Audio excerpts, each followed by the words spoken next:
Orang ini memiliki nasib buruk. Tubuh terjebak di belakang punggungnya yang tidak bisa dikeluarkan. Ternyata tadi malam, ketika saya berdiri di atas balok untuk memasang poster, hasilnya adalah kejatuhan yang ceroboh dari atas. Keesokan paginya, detektif tiba di tempat kejadian. Mereka menemukan bahwa punggungnya menempel pada tubuh yang membusuk dan ada juga lem yang kuat di sekelilingnya. Melihat tanda di atas, konyol tahu itu ketika dia jatuh. Dia juga menjatuhkan sekotak lem, sehingga melekat pada tubuh ini. Awalnya, Daisy menemukan kepala korban memiliki anak panah yang menempel di kepala korban. Selanjutnya, tubuh benar-benar melekat padanya, baru kemudian dia menyadari apa yang terjadi padanya. Agar tidak melukai tubuh, detektif hanya perlu menyeretnya keluar dan membawanya kembali ke lab. Melalui pemindaian sinar X, melalui bentuk panggul dan tulang kemaluan, asisten menilai korban adalah laki-laki, sekitar 30 tahun. Pada saat itu, Brenhan menemukan bahwa panah itu tidak melewati kepala korban. Setelah saya melepasnya, saya menyadari bahwa itu benar-benar hanya aksesori. Vertebra kelima dan keenam korban telah menyatu, menunjukkan bahwa korban telah menjalani operasi sebelumnya. Melalui catatan bedah, konyol menghubungi atasan korban. Atasan mengatakan korban adalah aktor yang menandatangani kontrak dengan agensinya. Saat itu, dia bertengkar dengan pacarnya di perusahaan. Dan sejak itu dia tidak melihat korban lagi. Oleh karena itu, Silly mendatangi rumah pacar korban. Setelah mendengar kabar meninggalnya, kedua saudara perempuan itu tertawa lagi dan mengatakan bahwa mereka adalah mata-mata yang dikirim oleh korban. Detektif segera membawanya ke ruang interogasi.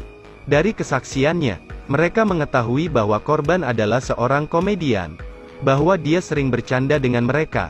Jadi dia pikir itu leluconnya. Rebecca mengatakan Jumat lalu bahwa setelah makan bersamanya, dia pergi bekerja. Ketika dia kembali ke rumah, dia menemukan bahwa dia sudah pergi. Pada saat itu, dia tidak menyadarinya karena dia adalah seorang komedian yang sering keluar untuk tampil. Untuk informasi lebih lanjut tentang korban, Silly mengambil beberapa gambar penampilan korban kakaknya Ripka. Dalam video tersebut, akan terlihat setiap kali korban beraksi, selalu ada yang bersorak, juga terus-menerus mengolok-oloknya. Kakakku bilang dia kenal pria ini. Dia dan korban memiliki hubungan yang lebih kompetitif, yang tidak menguntungkan bagi yang lain. Silly penasaran mengapa dia mengumpulkan begitu banyak video penampilan korbannya. Dia menjawab bahwa dia juga seorang komedian. Saya menyimpan videonya untuk ditonton dan dipelajari. Punggung pria itu terpaku pada tubuh yang sama. Untuk memisahkannya dari tubuh, forensik hanya perlu membawa sebotol selai kacang. Selai kacang dapat melarutkan rasa lengket pada tubuh dan membuatnya kering.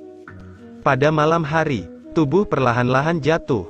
Pertama, asisten tersebut mengeluarkan kepala korban terlebih dahulu. Melalui pemeriksaan, ia menemukan bahwa wajah korban cekung. Dari celah Anda dapat melihat bahwa itu disebabkan oleh benda tumpul. Pada titik ini, Camille ingin mengeluarkan otak untuk melakukan penyelidikan. Akibatnya, sekelompok lalat terbang keluar. Berdasarkan larva lalat, Jack menduga waktu kematian korban adalah 5 hari yang lalu, yang ternyata adalah hari dia meninggalkan rumah. Pada saat yang sama, Silly dan Brennan mendekati seseorang yang sedang menyemangati korban.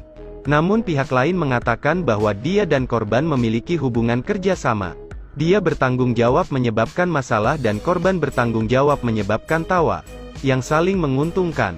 Sebelum pergi, Bren memasang poster di dinding, di mana pria itu membawa panah yang identik dengan milik korban. Dia mengatakan, setelah korban meninggal, orang ini menggantikannya. Lalu keduanya segera menghampirinya. Mereka bertanya di mana busur dan anak panah berada di kepalanya. Katanya dicuri oleh korban. Namun ia tidak terkejut dengan kematian korbannya. Karena dia pencuri.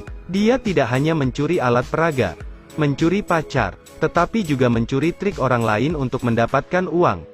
Jadi dia berpikir bahwa cepat atau lambat sesuatu akan terjadi padanya. Pada titik ini, Brennan dapat memeriksa darah di palunya. Sepertinya dia juga tersangka. Kembali di lab, Jack mengeluarkan sekotak kecoa dan membiarkan kecoa memakan semua selai kacang di tubuhnya. Dari setelah membuang tubuh, asisten memeriksa tulang dan menemukan banyak retakan di wajah korban akibat radiasi. Selanjutnya, memanjang dari tulang alis ke gigi atas, menunjukkan bahwa wajah telah dipukul berkali-kali.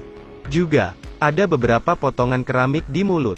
Yang sedikit aneh, gigi korban tidak patah. Dari mana asal? Pada saat itulah Jack masuk. Aku memeriksa darah di palunya. Ada juga jus tulip di dalamnya. Jus yang dikombinasikan dengan reagen juga akan menghasilkan reaksi noda darah, yang untuk sementara dia dikeluarkan dari daftar tersangka. Di sisi ini melalui data yang dianalisis Angela, wajah korban mendapat 3 pukulan. Tangan korban juga mengalami luka serupa, yang menunjukkan bahwa pelaku menggunakan senjata. Angela mensimulasikan proses 3 serangan. Terakhir kali langsung menyebabkan tulang alis hancur, menusuk otak korban. Ini adalah penyebab kematian. Berdasarkan bentuknya, dia menyarankan bahwa senjata itu mungkin bengkok. Kemungkinan besar itu adalah vas. Jack memeriksa potongan keramik. Ada urin di dalamnya. Jadi senjata yang sebenarnya adalah mangkuk toilet. Untuk menghemat waktu penelitian, langsung mengeluarkan perintah untuk menggeledah kamar mandi. Tapi ini menyebabkan Jack sangat kesakitan. Setiap hari, dia berjalan melewati kamar mandi yang digunakan korban dan akhirnya menemukan gigi patah di kamar mandi Rebecca bersaudara. Tampaknya pelakunya adalah 2 sepupu. Konyol membawa mereka kembali ke ruang rogatori. Melalui interogasi adiknya, kebenaran terungkap saat ini. Ternyata korban mabuk malam itu. Dia mengatakan bahwa dia ingin meninggalkan Rebecca untuk pergi ke kota besar untuk berkembang. Jadi dia segera merampok korban untuk membawanya bersamanya, tetapi dia menolak. Dia ingat hal-hal yang telah dia korbankan untuknya selama bertahun-tahun. Sehingga saat korban muntah di kamar mandi, dia membunuhnya, lalu membuang mayatnya di bawah jembatan. Pada titik ini, kasus tersebut telah berhasil diselesaikan.